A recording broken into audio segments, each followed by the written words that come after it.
प्रणाम करता हूं। आपने जो फैसला दिया वो चौंकाने वाला फैसला है।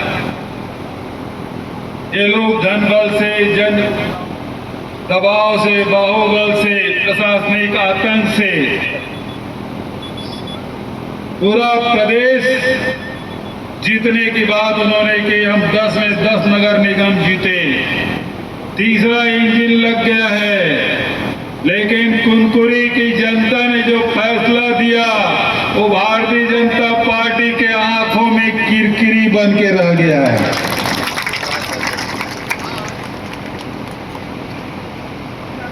इनको 5 साल परेशान करेगा, लेकिन महान जनता कुनकुरी की न दबाव में आए, न डरे, न ही इनके पैसे के सामने झुके, बल्कि आप सब ने अपने बेटा विनय शील को आपने जिता के बता दिया कि कुनकुरी की जनता किसी का सामने डरने वाली नहीं, झुकने वाली नहीं। ये वही जनता है जो पार्षद भी चुनती है, यही जनता है जो अध्यक्ष भी चुनाव करती है, यही जनता विधायक और सांसद भी चुनते हैं। आप ही ताकत से सब ताकत पाते हैं। और जब आपने विधायक चुना, भारतीय जनता पार्टी ने आपके विधायक को प्रदेश का मुख्यमंत्री बनाया, और आप ही ने जब चुना तो पार्षद और विनय शील जैसे नौजवान को आपने नगर पंचायत के कुर्सी पे बिठाया। यह आप ही की ताकत है।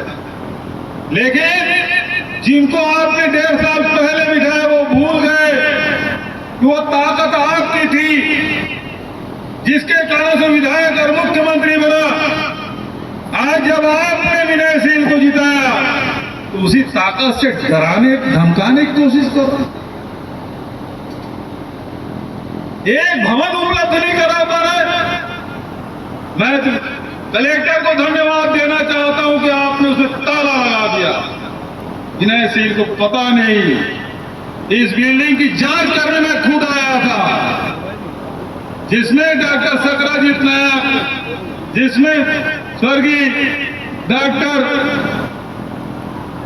बेमेतरक विधायक वर्मा जी, और आजकल भारतीय जनता पार्टी में चले गए हैं धर्मजीत सिंह जी, हम सब आए थे, दादा भी उसमें उपस्थित थे।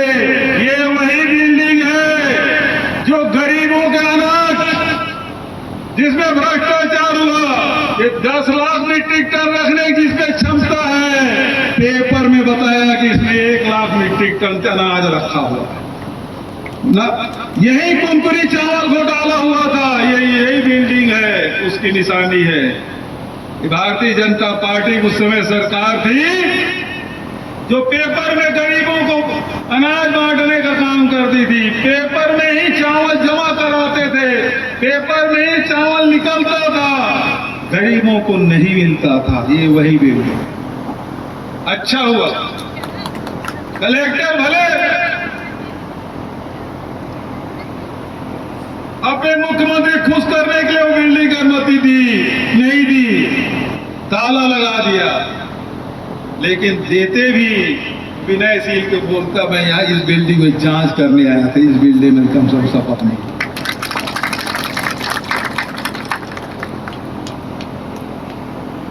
बताओ, जिसमें 10 लाख क्विंटल रखने की क्षमता, 1 लाख क्विंटल रखने की क्षमता, तो 10 लाख तो भरा जा सकता है? यहीं से घोटाला की शुरुआत हुई। MM राइस मिल, धान आता था, धान जाता था, पेपर में ही न ट्रक आती थी, न ट्रक जाती थी, न चावल जमा होता था, न गरीबों को पड़ता था, न चावल, न गेहूं, न शक्कर, न नमक, न केरोसिन, कुछ नहीं बढ़ता था, केवल पेपर में। ये स्थिति हम लोग जांच कर रहे हैं। और जिस जगह में बैठे हैं वो कबीर पंथियों की जगह है, जहां सत्य की बात कही जाती है। सत्य के रास्ते में चलने की बात और वही रास्ता महात्मा गांधी का, वही रास्ता हम सबका है। सत्य में जयते, सत्य के रास्ते में चलेंगे। ये लाख परेशान करेंगे, लेकिन जो सत्य के रास्ते में चलेगा जीत उसी की होगी। साहिब बंदगी साहिब। आदरणीय साथियों, अभी जब से मैं घर से निकला कुनकुरी जाने के लिए, रास्ते भर लोग मिलते रहे, लोग अपनी परेशानी बताते रहे। लोगों ने बताया कि किस प्रकार किसानों के धान बेचने नहीं दिया गया और किस प्रकार से मिली भगत करके धान किसान बेचे नहीं, सोसाइटी में जमा हो गया, धान उतना है नहीं। रिकॉर्ड में फिर से कुनकुरी चावल घोटाला जैसे फिर से घोटाला होने वाला है। मुख्यमंत्री विष्णु देसाई के जिले में, उसके क्षेत्र में इस प्रकार से घोटाला हो रहा है। सोसाइटियों में धान है नहीं, केवल रिकॉर्ड में है। राइस मिलर को कहते हैं कि उठा लो, वो कहते हैं चार धान तो आए नहीं, उठाएंगे क्या? तो जसपुर के राइस मिलर उठाने के लिए मना कर दिए। अब फिर से वो रायगढ़ के लोग आ रहे हैं, फिर से वही कुनकुरी चावल घोटाला जो हुआ था वही धान घोटाला फिर से यहाँ कुनकुरी में करने वाले। लीपा पोती फिर से शुरू हो गया, किसानों को नहीं छोड़ा। अब तो स्थिति ये है कि भारत माला प्रोजेक्ट भारत सरकार के सबसे महत्वपूर्ण योजना, और अभी मुझे आयोजन देख गए हैं जो राष्ट्रीय राजमार्ग 130 में भारत माला योजना कई गांव से होके गुजर रही है, मुआवजा मिला नहीं है। हम लोगों ने विधानसभा में, हमारे नेता प्रतिपक्ष ने इसको लगातार उठाया और सबसे ज्यादा घोटाला कहीं हुआ है, जमीन का बंदर बाट हुआ है। गरीब आदिवासियों के जमीन का बंदर बाट हुआ है, कितने खाते में बट गए, नियम का पालन नहीं किया। यह अनुसूची 5 में आता है। यहाँ पैसा कानून लागू है, न किसानों से पूछा गया, न यहाँ के गांव वालों से पूछा गया, और जमीन जबरदस्ती ले ली गई, खाता जबरदस्ती खुलवाया जा रहा है, उसके खाते में पैसा डालने का। आप जब पैसा लागू है, अनुसूची 5 लागू है, बिना ग्राम सभा के, बिना आदिवासियों की इच्छा के बिना आप जमीन नहीं ले सकते, वहां कोई काम नहीं करा सकते। लेकिन वाह विष्णु देसाई मुख्यमंत्री तो बने हो, नियम तो पालन करवा लो, आदिवासियों के हितों का ध्यान रख लो। वही आदिवासियों के बीच में आप थे, आज मुख्यमंत्री बन गए तो आदिवासियों को भूल गए। घोटाला पे घोटाला। विधानसभा में खुद विष्णु देसाई ने घोषणा की हम EOW से जांच कराएंगे। विष्णु देसाई का तो 0 टॉलरेंस, हम भ्रष्टाचार को बर्दाश्त नहीं करेंगे। बहुत अच्छी बात, भ्रष्टाचार को बर्दाश्त नहीं करेंगे। ये भारत माला बन रहा है, किसका, किसकी योजना है? बताओ किसकी योजना है? केंद्र सरकार की, राज्य सरकार? बताओ जोर से। केंद्र सरकार की। पैसा किसका है? भारत सरकार की, केंद्र सरकार की। मुआवजे के लिए जो पैसा है वो किसका है? वो भी भारत सरकार का है। तो जांच राज्य सरकार की एजेंसी क्यों करेगी? विष्णु देसाई हिम्मत है कि भारत माला परियोजना में जो EOW जांच का आदेश दिए हो, इसे सीधा CBI को दो। देना चाहिए कि नहीं देना चाहिए?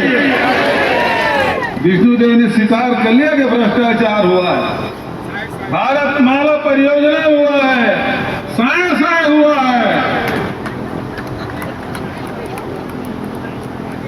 आय हुआ है, आय हो गया है। सबसे कम रेट, वो भी जसपुर के लोगों को। अरे आपके गृह जिला है तो आप और ज्यादा किसान को खुश हो के उनको खुश करना चाहिए। किसान दुखी हो, मुझे आवेदन करो। भारत माला परियोजना की जांच CBI होनी चाहिए कि नहीं होनी चाहिए? अभी दवा घोटाला हुआ, गरीबों को दवा नहीं मिल रही है, घोटाला हुआ, जांच किससे कर, पैसा किसका? भारत सरकार का। जांच कौन कर रही है? ईओडब्ल्यू। जब सरकार, भारत सरकार का पैसा है तो उसकी भी जांच किससे होनी चाहिए? क्यों नहीं करा रहे हैं? क्योंकि साय पैसा आ रहा है। ईओडब्ल्यू देंगे, लिपापोती करेंगे, देना चाहिए सीबीआई को। आज स्थिति ये है, कह रहे हैं कि जीरो टॉलरेंस को सबसे पहले कुनकुरी की जनता ने इसके नकार दिया। तुम्हारे कथनी और करनी में अंतर है, क्योंकि इसके पहले नगर पंचायत चौकी से चलती थी। जनता ने तय किया कि चौकी नहीं, नगर पंचायत से चलना चाहिए, और इसलिए विनय सिंह हमारे पार्षदों का अपने आशीर्वाद। अब चौकी से नहीं, नगर पंचायत से चलेगी नगर। गांव तड़ंगे आएंगे विनय सिंह जी, जब आज शपथ ग्रहण में अवंगा डाले तो पता नहीं क्या क्या करेंगे, लेकिन कांग्रेस के सिपाही डरना नहीं, जनता की लड़ाई लड़ना है, उसके हक अधिकार की लड़ाई लड़ना है। राशन मिलना चाहिए, पानी मिलना चाहिए, बिजली बिल मिलना चाहिए, सारी सुविधाएं मिलनी चाहिए, और इसके लिए लड़ाई के लिए तुम अकेले नहीं हो, कुनकुरी के जनता के साथ साथ पूरे प्रदेश कांग्रेस कमेटी और भूपेश बघेल तुम्हारे साथ। भूपेश भैया जिंदाबाद।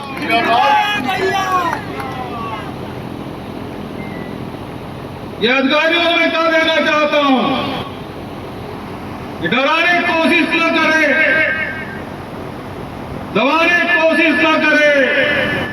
ये जनता की आवाज है, और ये जनता की आवाज किसी की ताकत नहीं जो दबा सके।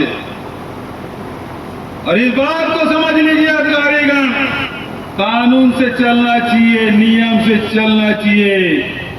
किसी को ठाकुर साहब की बात करते हैं कि मुख्यमंत्री खुश करने के लिए नगर पंचायत को दबाने की कोशिश मत करना।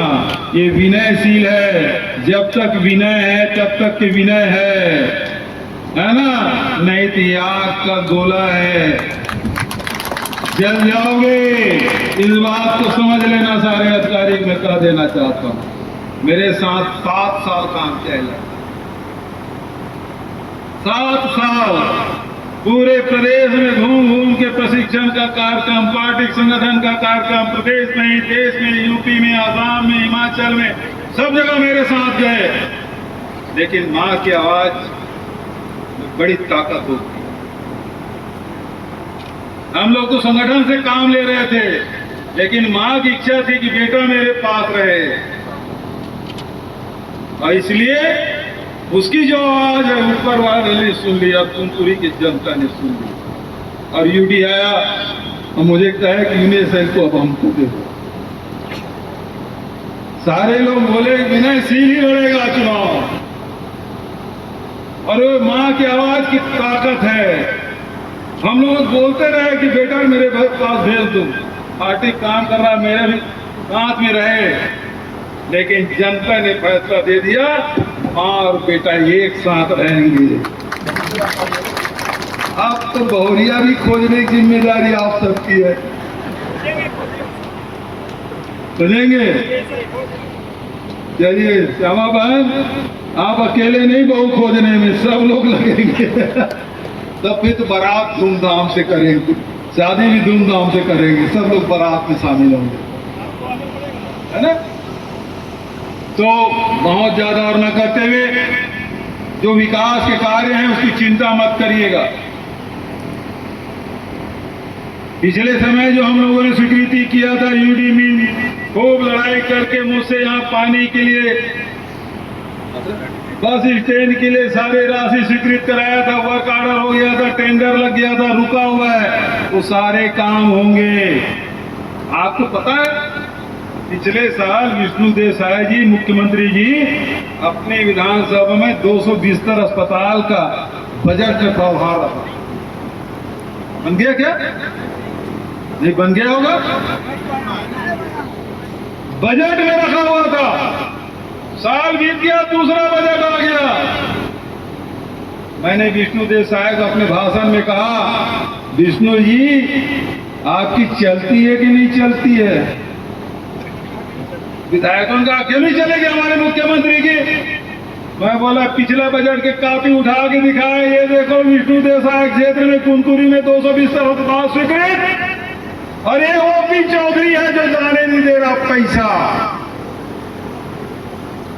ये स्थिति इस मुख्यमंत्री की है। अजी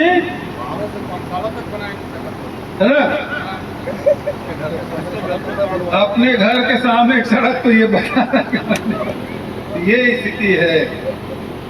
ये केवल इसको मुखौटा के रूप में रखे हैं। इतनी स्थिति है मुख्यमंत्री की, इसको बना के इसलिए रखे हैं कि छत्तीसगढ़ के जंगल को काटा जा सके, इसलिए इसको मुख्यमंत्री बनाया गया है।